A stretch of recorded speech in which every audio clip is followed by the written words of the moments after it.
Yo, what's going on, YouTube? And welcome back to Goal Line Hockey. It's your boy, Kevin Forte, and today we are heading back to Broad Street. We're taking a look today at your Philadelphia Flyers. It's been a really tough season for the Flyers, so we'll be talking about them today just a little bit more. So we got a couple of different reports. We're going to be looking at the team, my thoughts on the Flyers, where they stand. They made a couple of moves the other day, sending down Morgan Frost, Max Willman, and Connor Bunnaman. So the Flyers are making some little changes here on the fly. Wade Allison gets called up. So we're going to be looking at some of that little stuff here. Isaac Ratcliffe playing in his first NHL game. So looking at the Flyers right now in the standings. So the Flyers have played 44 games this season. They have 36 points. And they currently, in terms of 36 points, right now, not looking so good in terms of a playoff spot. They currently sit, they sit 17 points out of a playoff spot right now. 10 points back of the last non-playoff team, which is the Detroit Red Wings. They do have 2 games less than the Red Wings, but still 10 points back of a non-playoff team is quite concerning if you're a Flyers fan, considering what the expectations were for the team going into this year. So right now we're looking at the Flyers, and they've got a couple of key injuries, and we mentioned that last week. Ryan Ellis, long-term injured reserve. Sean Couturier, both of them probably shut down for the season. They're not going to be returning.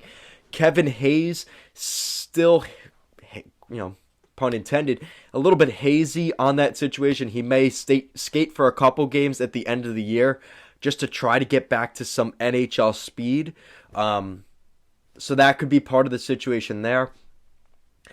But the biggest things that we have to talk about are a couple of their pending UFAs. Now, Martin Jones, I think, will be dealt at the deadline. Things have kind of worked for the Flyers, but I think that bridge is going to kind of come to an end and sail before the deadline. I think Martin Jones will be gone. There's some rumors about what's going on with Rasmus Ristolainen, the defenseman. I could see that kind of, if it doesn't transpire before the deadline day, I think that will be kind of it. I think the week before the deadline, which is March, if things aren't done by March in terms of an extension, I think Risto will be going to the open market this summer, and I think he'll be going somewhere as a rental at the trade deadline. And I think Chuck Fletcher, for the most part, and Mike Yeo have actually liked Risto. I think he's been a really good, pound-em defenseman, and he hasn't been the defenseman that they really want.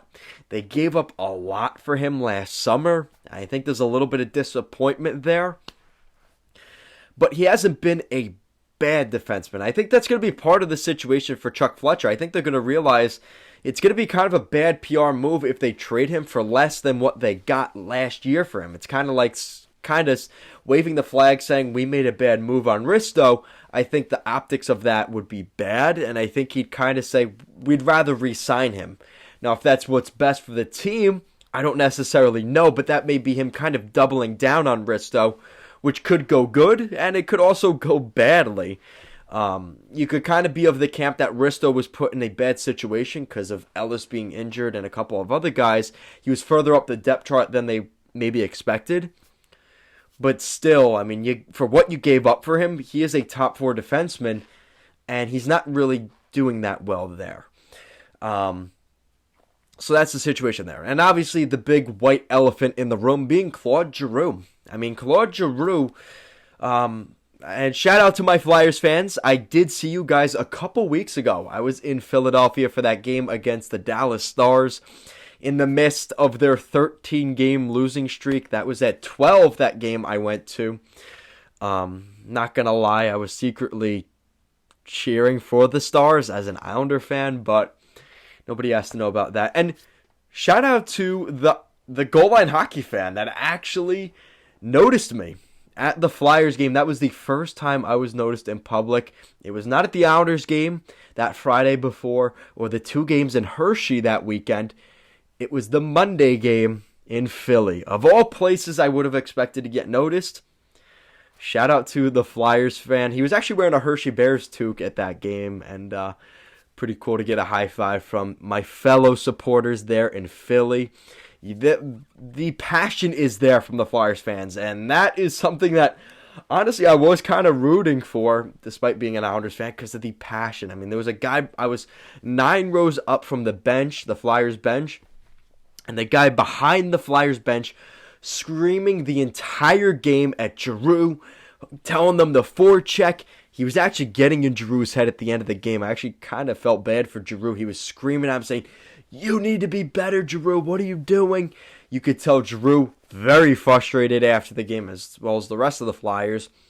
The Boo Birds were out. I mean, it was really a incredible environment. That arena there, Wells Fargo Arena, huge stadium.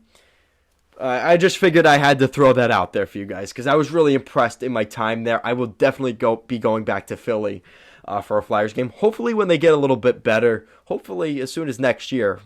But the vibe around Giroux, Flyers fans like Giroux. I mean, the pulse has been that they like Giroux. It's just, in terms of looking at a 34-year-old center, what is his long-term future in Philly? It's just not there. Legitimately, like, the future just isn't there. And his 13 or 15, I don't remember. I think it's 15 seasons in Philly, 8 seasons as the captain. Unfortunately, it looks like it's going to come to an end. I think he's going to be looking to win a cup, maybe go as a rental somewhere at the deadline, whether that's maybe Minnesota, the Rangers. Dare I say the Flyers trade their captain to the Rangers, maybe more so a team on the West Coast, maybe Minnesota. Colorado has been in the conversation, maybe one of those teams more fittingly. But Claude Giroux is a pending unrestricted free agent, and I just don't think it makes sense for the Flyers to sign him long-term right now. And they need more prospects and draft picks to add some depth. And the way Chuck Fletcher was talking about him at the in his state of address press conference last week, it was kind of the mindset it's up to Giroux, which kind of you don't want to really hear in terms of your captain and in terms of him being a core piece of your team moving forward. That's not the kind of stance you really want to hear. But we were also hearing a big rumor on the front of Travis Konechny, which I thought was interesting. So this is from Elliot Friedman. The Flyers will listen to trade offers on Travis Konechny if they're asked about him, which means he's not untradeable or untouchable, but you're probably looking at kind of a similar situation with Alex DeBrincat in Chicago. Like, you got to fork over a reasonable offer that we're not going to get, you're not going to get laughed at. But if you're going to give us a legitimate offer, who he has 2 years left on his contract, like, maybe they're looking at it in terms of, is he a long-term piece of our future?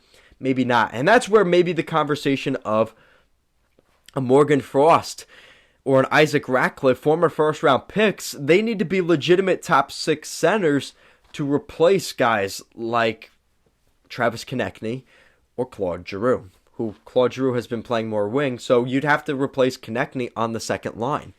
Or a Nicolas Aube-Kubel, or pick your name of the center, right, for the Flyers. So, again, that's where that all kind of comes in the conversation. Is Konechny a potential trade candidate? That maybe comes out of nowhere, right? Again, 2 years left on his deal.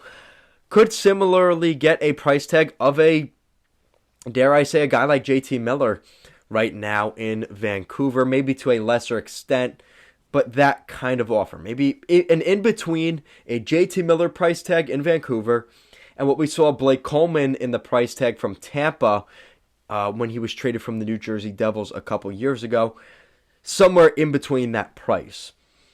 Now, this is from Elliot Friedman in Ivan Provorov. So, the Flyers are willing to listen to offers on Ivan Provorov as well, but they prefer to keep him. And that's where I think Ivan Provorov having a down season this year, that's where that conversation comes up. But does Chuck Fletcher want to trade Ivan Provorov in a down season? that's kind of where, again, you got to fork over the value for a guy that had a down season. So is there a happy medium with where the market is from what teams are willing to give up for him compared to what he did this season?